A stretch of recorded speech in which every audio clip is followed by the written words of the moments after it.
Bonjour tout le monde. Ce matin nous allons unboxer un Hobo Hyper SST. Vous allez me dire, on en a déjà vu 200.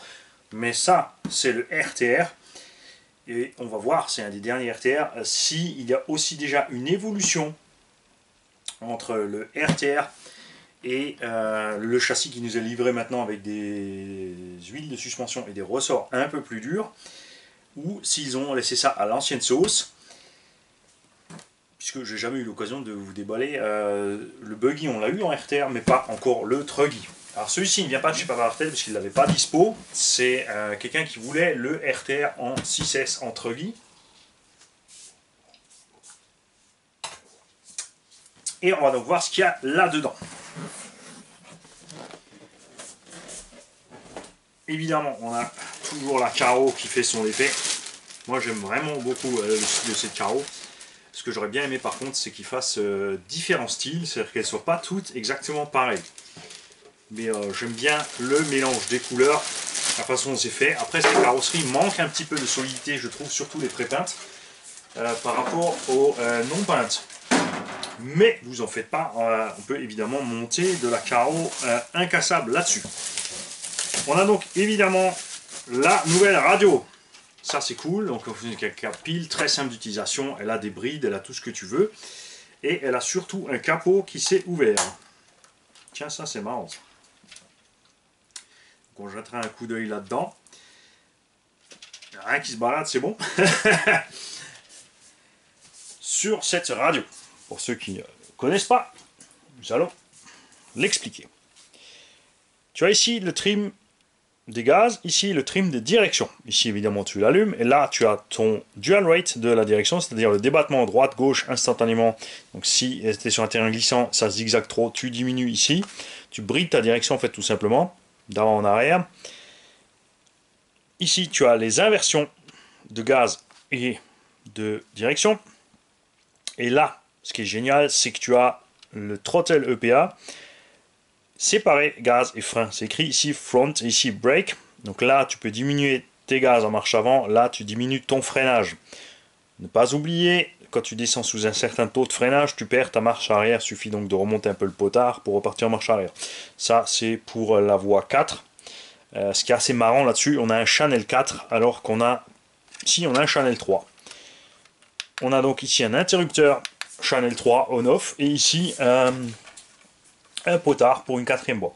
Ah, c'est peut-être parce que ces radios sont utilisées sur le crawler aussi. Donc si quelqu'un d'entre vous a le DC1 de chez Hobo, est-ce qu'il a cette radio et est-ce qu'ils ont lié quelque chose à ces fonctions 3 et 4? Ça serait super sympa de le savoir. Simple, compacte, légère, on l'a bien en main. Honnêtement, par rapport, je préfère largement cette radio par rapport à Radio Arma. La Radio Arma, je sais pas, la tactique, elle est bizarre à tenir. T'es pas à l'aise. Enfin, pour nous, les mécanos avec les grosses mains. Par contre, celle-là, on est bien. On a vraiment une bonne distance, une bonne taille. Après le plastique, hein, c'est comme toujours sur les radios des kits RTR, et ben, le plastique c'est pas fantastique. Enfin pas toujours. Et le bestiau qui arrive donc, comme c'est le kit RTR, par contre lui il arrive monté avec ses roues dessus, déjà sur l'engin. Tout ce que tu as à rajouter c'est l'aileron. Ouh, ça descend. Tu as donc l'aileron là, évidemment, tu as la notice avec l'antenne qui est toujours de couleur aléatoire, des fois tu reçois n'importe quoi. La carte de prog, c'est le variateur Quikrun 150 A, qui est donc là la version 6S. Par contre, avec uniquement 5 fonctions réglables qui suffisent largement. Évidemment, tu peux changer ton cut-off, ton punch, ta puissance de freinage, et tu peux faire avec ou sans marche arrière, selon si tu roules sur circuit, évidemment, il faudra virer la marche arrière. Livré en double cordon DIN, c'est prévu pour 2 LiPo, donc 2x2 ou 2x3. Attention, si tu prends des 2x3S, tu as le souci, tu ne peux pas prendre des 3S trop hautes, sinon la deuxième 3S va se balader. C'est là que c'est bien aussi les Gens Bashing qui vont dedans. Par contre, les Gens Bashing sont livrés en XT90. Que nous allons donc évidemment souder là-dessus pour pallier à ce souci. C'est pour ça que cet engin est venu ici, pas directement chez la personne qui le veut. Moi, je vais lui faire les soudures qu'il faut. Au niveau de l'installation, ils ont fait des efforts, mais c'est encore pas ça. On a le nouveau servo 18 kg, ça c'est top. Toujours par contre avec la honteuse corne plastique. Celle-là, on va aussi la virer. c'est quelque chose qui est fait systématiquement ici. Il n'y a pas de caisse qui sort de l'atelier ici avec une corne pas correcte. Il y a des super cornes en plastique, mais je ne sais pas pourquoi ils s'obstinent toujours à mettre des cornes en plastique vraiment, vraiment nazes, alors qu'il y a des trucs vraiment, vraiment solides. Moteur, ça c'est la partie que j'aime le moins sur la RTR, c'est un Goul RC 2000 kV. Et en 6S, évidemment, largement assez puissant. Chauffe un peu plus, consomme un peu plus qu'un autre, mais ça fait le travail, il faut dire ce qu'il y a. Après en 6S, on a ici un petit pignon de 14 là-dessus. Moi je dis qu'ils auraient même pu descendre, parce que le buggy est aussi livré en 14, alors que là on a les roues plus grandes, et on n'a pas de... Enfin à voir, peut-être que je dis une bêtise, peut-être que la couronne de diff est plus grande sur le truggy que sur le buggy. J'ai pas vérifié au niveau des notices. Mais oui, oui, elle est plus grande, donc c'est là qu'ils font la différence. Ils ont gardé même pignon moteur, mais ils ont changé au niveau de la couronne. On a des cardans Dogbone avant-arrière, puisque c'est efficace et largement suffisant. Des cardans et des noix qui sont endurantes, et ça fait toujours plaisir. Ce que j'apprécie à la série SS, cale de train avant et arrière systématiquement en alu, il y a juste les petites pièces rajoutées en plastique qui empêchent les axes de sortir avant-arrière. Les noix de cardan aussi, qui sont bien protégées ici, tu vois, au niveau des cellules, on a un bourrelet par-dessus pour protéger le roulement. Manque malheureusement aux fusées, ça c'est un truc qu'ils avaient sur le ST, les Hyper 8 et compagnie. On avait aussi un ergot par-dessus ici, la noix de cardan arrière, pour empêcher toute projection sur le cardan arrière. Il n'y a plus rien. On n'a pas non plus les déflecteurs livrés avec, ça c'est aussi dommage. Les amortos qui sont très bons. Là, on va voir au niveau des réglages si on peut faire quelque chose au niveau des suspects. De toute évidence, ils ont laissé sur le RTR les suspects à l'ancienne mode, donc avec les ressorts gris, pas les oranges, et l'huile un peu plus fluide. Devant, on a des CVD. Donc on a la tête du cardan qui est prisonnier dans le roulement, c'est extrêmement solide. Les cardans sont très lents, ça permet un grand débattement de suspension sans le moindre problème. Là, on a les vis de drop qui sont au minimum. On a donc une hauteur de caisse tout à fait acceptable. Ici, on a des roues qui sont relativement petites. Si tu prends des roues de truggy normales, est-ce que j'en ai là? Ouais. Voilà, regarde, rien que le fait de passer sur des Louis par exemple, ou Sismic ou autre, tu gagnes 2 cm de garde au sol. Rien qu'avec ça. Beaucoup ont les soucis sur la SST pour monter d'autres roues, puisqu'elles sont à déport. On va donc faire ça ensemble, vite fait. On a ici une roue Louise, voir ce qui se passe. La plupart du temps, ce sont les rayons qui frottent sur les fusées échappent, ou carrément sur la vis du triangle, quand tu braques à fond. Alors attends, déjà on va mettre comme il faut dessus. Donc celles-ci sont sans déport. Pour tu vas y aller, je te le dis. Non, non, attendez, ramène le marteau. Mince, il n'est pas là. C'est bon, on est dessus. Alors, on a la roue qui frotte en haut le triangle supérieur. La plupart des truggy, soit c'est juste une tige filetée comme ça, soit le triangle est fait différemment. Donc ici on frotte. Et à l'avant, ça passe. Ça peut frotter un peu le triangle, mais ça passe. Donc il faudra juste diminuer l'angle, le rayon de braquage un tout petit peu. Pas énorme. Pour éviter les frottements, c'est sûr. Et si tu utilises ça, ce sont des jantes Losi à déport. Traxxas fait aussi des jantes à déport, mais avec les lèvres Traxxas. Les jantes Losi, elles, par contre, tu peux monter n'importe quelle roue de truggy dessus. Donc si tu ne trouves pas de roue de truggy pré-montée avec des ports, tu peux te choper des jantes Losi avec des ports. Ça, c'est la roue qu'on a fait à Toff. On a monté un pneu de Sen GSR sur une roue Losi à déport, et là tu vois il n'y a pas de souci. Tu peux évidemment aussi ne pas t'embêter à chercher des roues à déport et coller d'autres pneus dessus, et tout simplement utiliser des élargisseurs de voie. Existe chez Obao plus 2, plus 4, plus 6, plus 8, plus 10 et plus 12 mm. Et ils font même les normaux, les standards et les plus 2 en pas inversé pour le côté gauche. Chez Obao, il y a plein d'options qui ne sont pas disponibles sur le marché européen, parce que l'importateur, c'est une grosse feinasse. Il ne se bouge pas le doigt, et j'ai mailé, mais j'ai jamais eu de réponse, évidemment. C'est décevant. Il y a aussi plein de modèles qui sont plus importés, qui sont toujours fabriqués, comme le SC8. Ça s'est pas bien vendu à l'époque sous T2M, parce que ça c'est encore la faute à T2M. Et du coup, on a une mauvaise pub pour les engins Obao. Heureusement, Papa Martel est là pour les répandre.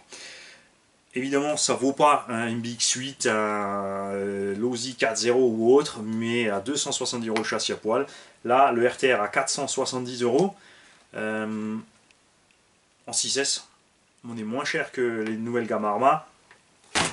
On est sur une solidité équivalente, avec un tout petit plus pour les diffs. L'avantage Arma par rapport au Bao, ce sont donc les protections qu'ils ont faites pour Bash. Vous l'avez vu, c'est adaptable là-dessus, il n'y a pas de souci pour ceux qui veulent. Il suffit de rajouter petit pare-choc RPM, il suffit de mettre la petite tourelle centrale, on peut aussi mettre les déflecteurs devant, mais bon, après avec une carotte Truggy, il n'y a pas vraiment besoin de déflecteurs, il n'y a de toute façon pas grand-chose qui rentre.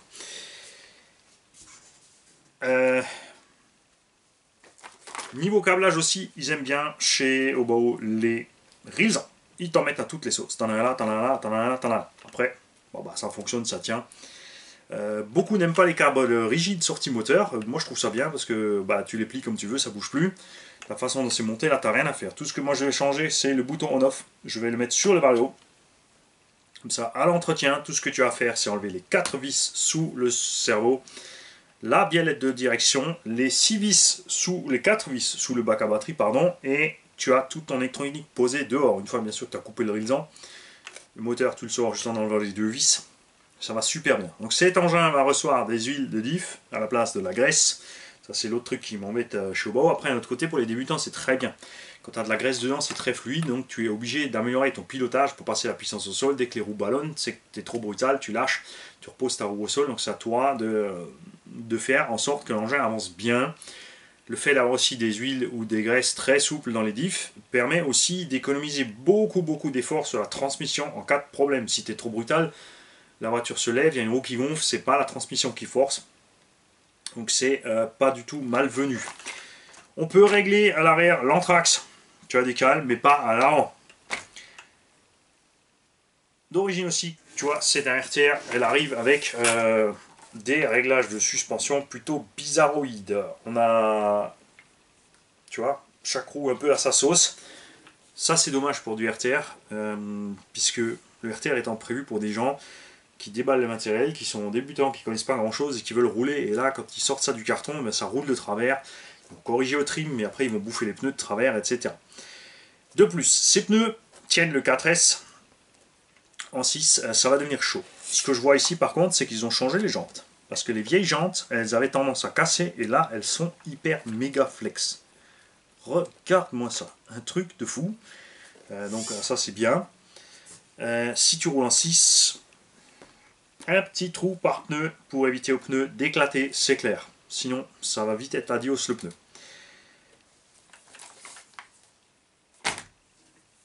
Et on a ici un SST de génération plus ancienne sur le papier. Même tourelle arrière, même tourelle avant. Ouais, tout le reste est resté pareil. On a aussi énormément de flex sur ces châssis. Le flex c'est important. Ça permet au véhicule d'encaisser quand tu fais n'importe quoi, tu vois, tu arrives à plier le tout à la main. C'est un problème sur certains gros sauts, si ça flex trop, tu vas plier le cardan, tu vas plier le châssis, etc. Donc il y a des options possibles, simples, de mettre des renforts d'une tourelle à l'autre. Moi j'aime vraiment accrocher à ces barres d'une tourelle à l'autre. Je l'ai fait sur le Serpent avec du nylon, une tige flexible, j'étais très content. On a essayé ici sur le Obao de Toff avec une tige alu sur les gros sauts, il a quand même fini par plier un peu la tige alu. De plus, le fait d'avoir renforcé ici au niveau des tourelles nous a posé un autre problème. Les tourelles se sont pliées en haut au niveau des amortos ici, très près des amortos. Et je pense qu'avec le flex, ceci ne serait pas arrivé. Alors il faut trouver le bon mélange entre le flex et pas de flex. Donc sur l'engin là-bas, on va tenter, on a monté un renfort Arma GPM. À la place de 7 bagues, ici on a monté le renfort Arma qu'on a vissé, évidemment on a dû percer le châssis, fraiser le trou, et on a une grosse vis M4 qui tient le renfort en alu, qui va un peu plus loin ici au niveau du diff, pour maintenir le flex, pour empêcher le flex arrière, mais toujours en avoir un petit peu, avoir à nouveau plus de flex sur la tourelle, et à l'avant on va laisser comme c'est. Ce qui m'était arrivé à moi, c'est là la petite vis M3 qui est sortie du filetage ici après quelques sauts, donc c'est du plastique. Tu n'embêtes pas, tu perces ta plaque alu ici en 4 mm et tu passes une M4 à l'intérieur. Les plots de carreaux, tu peux les régler à l'avant, pas à l'arrière. Là aussi, souvent, quand tu mets ton électronique 6S dedans, tu es un peu juste ou un peu ras ici. Tu as deux vis à l'arrière, tu en enlèves les deux, tu n'en gardes qu'une seule ici à l'intérieur, tu montes ton support. Évidemment, il peut tourner, mais c'est minime. Hein, ça, voilà, il ne faut pas être de soucis, ça ne va pas bouger. Et évidemment, ça ne t'empêche pas d'utiliser d'autres supports, d'autres marques pour remonter ta carreau si tu as besoin de remonter ta carreau pour que l'électronique ait un peu plus de place à l'intérieur. Comme toujours, je vous conseille de virer les renforts d'aileron à l'arrière, au moins ces deux-là. Gardez juste celui qui est tout derrière. Ce sont des très bonnes machines de départ. On a une très bonne base de départ ici. Surtout pour ceux qui veulent se lancer en circuit, il y a quand même une base de réglage sympathique, il n'y a pas trop d'extrêmes avec des cales de train dans tous les sens, des machins, des bidules, donc une bonne base pour démarrer. Après, si tu veux attaquer des gros sauts, c'est pas l'engin qu'il te faut. Pour attaquer des gros sauts, les mecs, il n'y a rien à faire, prenez des monsters, ils sont faits pour.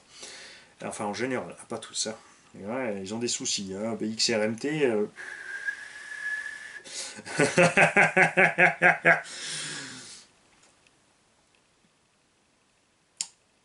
Ce qui est dommage, que je ne comprends pas sur la série SS, par contre, entre guillemets, c'est que on a 4 vis ici dans le bac à batterie, alors qu'il y a 6 pieds, et que sur le buggy, c'est vissé, enfin sur les VS, on est fixé avec les 6 vis, alors que là, on est fixé qu'avec les 4. Donc le vario qui peut se balader un peu sur la plaque, après, c'est pas très grave. D'origine, ils l'ont bien fixé avec un rillon assez balèze, plus de la colle en dessous. Ça se passe bien, mais deux petites vis en plus à l'arrière serait pas du luxe, moi je dis. Surtout quand vous commencez justement à y aller un peu plus fort avec la machine. Niveau des suspects, on n'a pas la batterie dedans, tu vois, tu es déjà posé par terre. Alors évidemment, on peut monter le tarage des ressorts pour compenser cette perte de hauteur. Mais il y a un moment où, malgré ça, ça ne changera rien. Surtout avec le poids de la batterie embarquée. Surtout si tu roules en 6. Bon, ça va, avec deux gens bashing 3S, on sera en 6S à 650 grammes, donc le poids d'une 4S. L'utilisateur est débutant. Alors pourquoi je vais préconiser 6S? Parce que la radio peut être bridée, il va donc tout simplement brider au niveau de la radio ses gaz et son frein. Ça lui évitera de devoir acheter plus tard, maintenant qu'il a du 4, de devoir enfin justement acheter du 4 et après du 6, etc. Donc à l'arrière, il y a de quoi faire. Non, peut-être aussi à l'avant.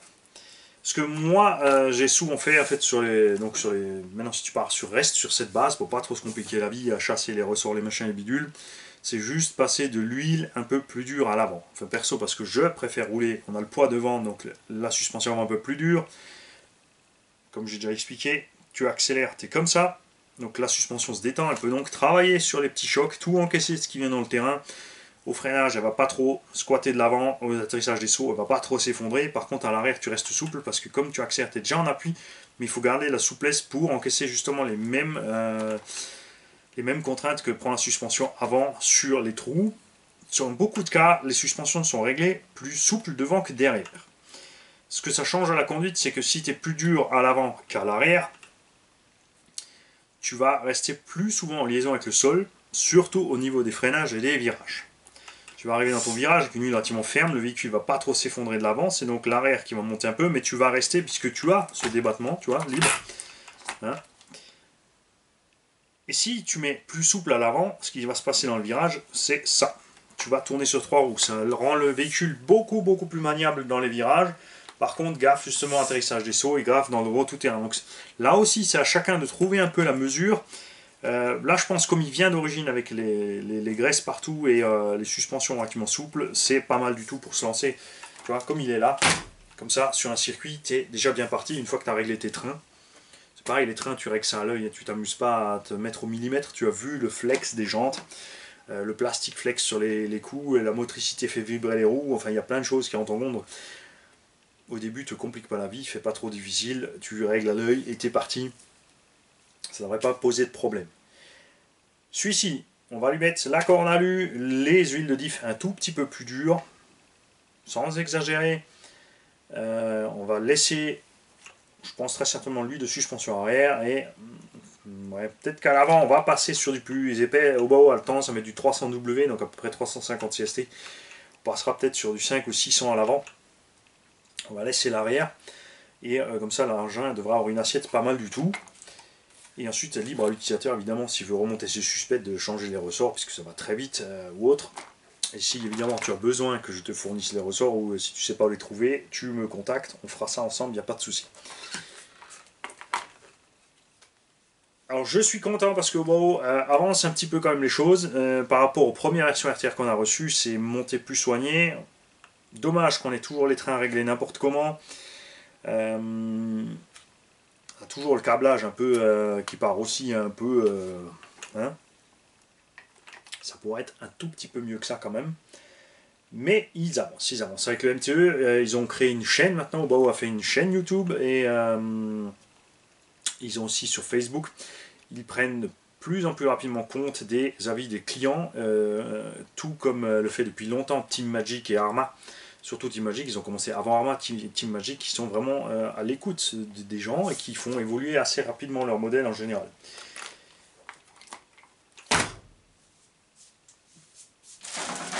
Celui-ci, je ne vais pas vous faire refaire quand il partira une vidéo de départ, puisqu'il n'y aura rien de changé extérieurement. Vous ne verrez rien physiquement à la bête. Tout va se passer à l'intérieur. En parlant de ce qui se passe à l'intérieur, si tu es débutant et que tu veux le faire toi-même, ce que je t'encourage à faire, c'est pour ça que j'ai fait les vidéos où je te montre les montage des diffs, c'est de les faire un après l'autre pour ne pas t'embrouiller. Je vais te répéter la manip à faire pour ceux qui ont acheté cet engin RTR et qui aimeraient s'en sortir eux-mêmes. Donc tu règles tes trains à l'œil à peu près. La corne de cerveau, tu peux laisser au début, mais si tu peux choper une petite corne alu, ça vaut pas cher, 1,50 € ou 2 € sur eBay, c'est pas un problème. Tu enlèves 2 vis ici. Tu enlèves les 3 vis sous le support moteur alu. Attention, ces vis sont montées à la Loctite. Il faut les chauffer avant de flinguer les têtes de vis, c'est clair. Vaut mieux chauffer un petit peu, l'alu ne risque rien, les vis ne risquent rien. Tu prends un petit brûleur à gaz, tu vas chauffer. Si tu as un fer à souder, tu peux utiliser ton fer à souder s'il est assez balèze, ça suffit aussi. Une fois que c'est chaud, les vis sortent bien, tu peux ensuite sortir toute ton unité centrale ici. Tu débranches ton moteur, tu as tout posé à côté, tes cardans, tout ton diff, bien sûr tu enlèves le rilsan ici. Tu peux laisser ça en place. Tu ouvres ton disque, tu sors la graisse. C'est pas la peine d'aller nettoyer à fond la caisse au nettoyant, au détergent pour tout sortir. Tu enlèves le gros de la graisse, ensuite tu mets ton huile. Pour l'avant et l'arrière, c'est très simple aussi. Tu as une vis dans le pare-choc, tu enlèves ton pare-choc. Tu as 2 vis qui tiennent la cale de train et 2 vis qui tiennent le carter supérieur de diff, enfin le haut du carter. Tu enlèves tout ça. Le carter, tu peux le lever, tu peux laisser la barre stable dessus, tu peux le lever, le diff va sortir.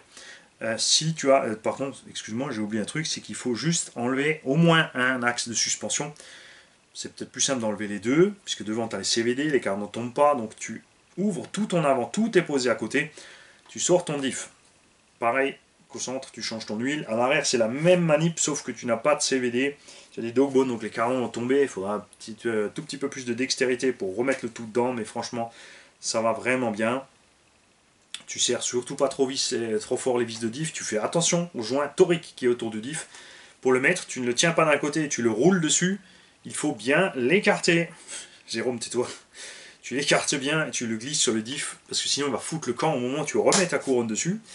Donc pour ça, je vous invite à voir les vidéos de démontage.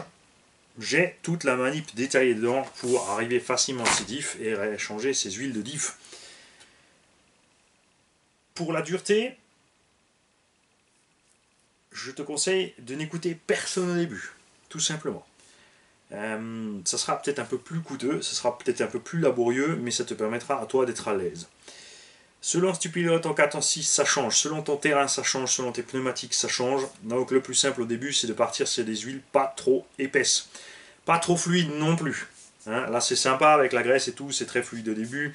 Mais tous les utilisateurs de CRTR ou des buggy l'ont constaté très vite. Dès que tu accélères, tu as une roue qui ballonne, tu perds toute la puissance. Donc c'est très vite ennuyeux. Donc tu grimpes au niveau de tes huiles de diff. Tu fais... Moi, je dirais, tu pars sur une étape de 10 000. Tu pars sur du 10. Déjà, tu vas te mettre du 10 à l'arrière. Tu peux mettre 20 à l'avant et 20 au centre.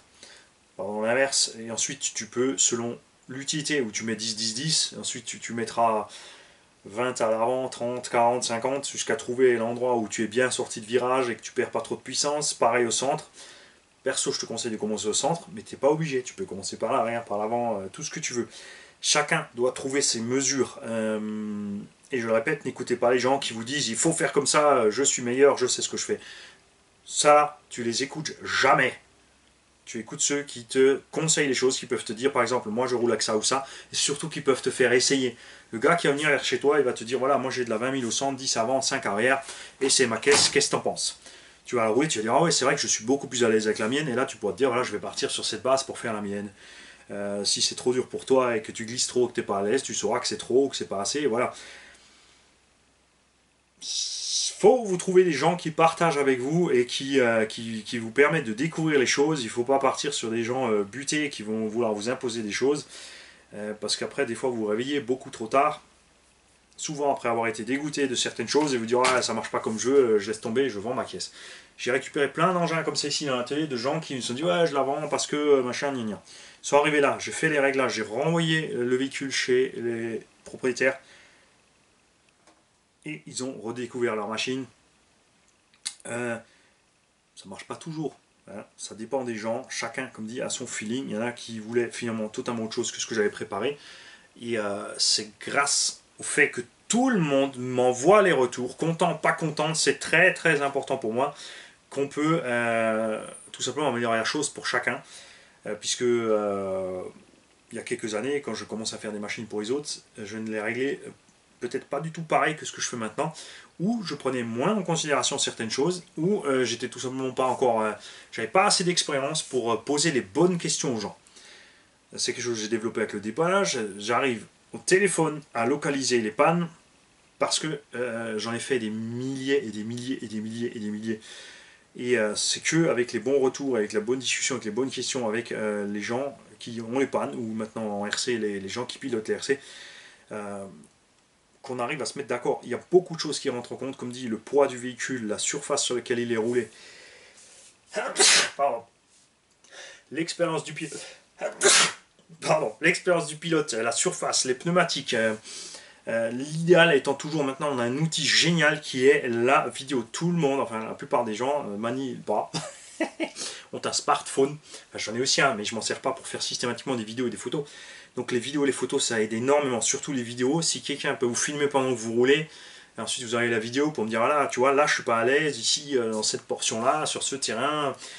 Voilà, et là on peut ensemble affiner le réglage, on peut partir sur certains réglages, ensuite il me faut le retour impérativement aussi pour savoir si c'est bon ou pas, et ainsi de suite. Et tout cet amas de connaissances permet à moi d'avancer, d'aider plus de gens à être à l'aise avec leur véhicule, et tous ces gens qui me donnent des retours me permettent aussi de faire en sorte que les suivants, tu vois, enfin, je donne, je prends, ça marche comme ça marche pas autrement. Il n'y a rien à faire et les choses évoluent, les matériaux évoluent, les performances des véhicules évoluent. On apprend avec le temps, à discuter avec des milliers de personnes, à prendre beaucoup plus d'avis en compte et à poser des questions bien plus pertinentes aux gens et à réussir aussi à faire en sorte que souvent aussi les gens ont du mal à vous expliquer ce qui ne va pas. Et c'est là que c'est le plus dur en tant que professionnel, c'est de réussir à comprendre ce qui coince chez les gens pour trouver là où ils sont à l'aise. Et là, j'étais sur le circuit à Grace-Villers, on a rencontré Bernard, qui avait une Cobra RTR, qui n'était pas content du tout avec. Il avait déjà fait quelques réglages et quelques modifs, il n'était toujours pas à l'aise. Et 10-15 minutes à discuter ensemble, à savoir ce qu'il ressentait avec la machine, ce qui lui plaisait pas, où ça coinçait, connaissant évidemment, comme je roulais là-bas, le circuit, le grip du circuit, les pneumatiques qu'il avait montées. On a pu, 10 minutes plus tard, lui régler la machine à ce qu'il soit content. Reste encore à peaufiner trois petites choses de réglage électronique au niveau de la radio par rapport à la direction, mais au niveau mécanique, on a réussi en gros en une demi-heure à se prendre le temps ensemble, tu vois, c'est le temps que j'aurais pu rouler et m'occuper de personne. Ben non, je me suis pris le temps pour Bernard euh, parce que c'est jamais perdu. Parce que je profiterai des retours d'expérience de Bernard et puis voilà.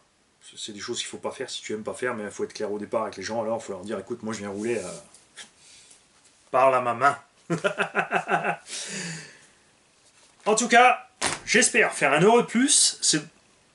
Du coup, j'espère que le peut-être futur Heureux Plus nous laisse une com sur cette vidéo, une fois qu'il aura reçu le véhicule, pour nous dire ce qu'il ressent, s'il est à l'aise ou pas avec le véhicule et ce qu'il aimerait changer, qu'on puisse le guider et que tout le monde voit ce qui se passe.